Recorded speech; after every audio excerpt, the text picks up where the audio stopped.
Cinema, அரசியல் என இரண்டிலும் சாதனை படைத்த கேப்டன் விஜயகாந்த் இவருடைய 73வது பிறந்த நாள். அவரை பற்றி பல சுவாரஸ்யமான உண்மைகளை பார்க்கலாம்.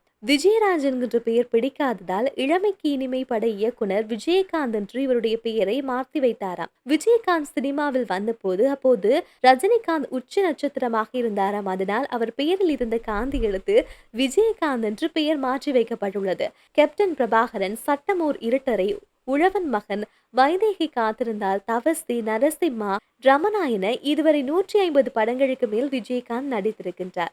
அதில் 1984ஆம் ஆண்டு ஹீரோவாக விஜயகாந்த் 18 திரைப்படங்களில் நடித்து சாதனை படைத்தார். இந்த சாதனையை வேறு எந்த நடிகரும் செய்ததில்லை என்று கூறப்படுகின்றது.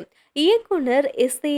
சந்திரசேகர் மற்றும் ராமநாராயணன் ஆகிய இருவரும் தான் விஜயகாந்தை வைத்து அதிக எண்ணிக்கையிலான படங்களை இயக்கியிருக்கின்றார்கள். விஜயகாந்த் எப்போதுமே சம்பளம் குறித்து கவலைப்படவே மாட்டாராம். சில படங்கள் திரையரங்கில் ஓடி பெரும் வெற்றி பெற்ற பிறகு தனது சம்பளத்தை பெற்றுக் கொள்வாராம். அதே போல தனது நெருங்கிய நண்பர்கள் இயக்கி நடித்த சில படங்களில் விஜயகாந்த் கேமியோ ரோலில் நடித்துள்ளார். அந்த படங்களுக்கு கூட அவர் சம்பளமே வாங்கியதில்லையா. SSC இயக்கத்தில் விஜயின் செந்துரபாண்டி படத்தில் முக்கியமாக கேமியோ ரோலில் விஜயகாந்த் நடித்திருந்தார். ஆனால் இப்படத்திற்காக அவர் ₹1 சம்பளம் கூட வாங்கவில்லையா.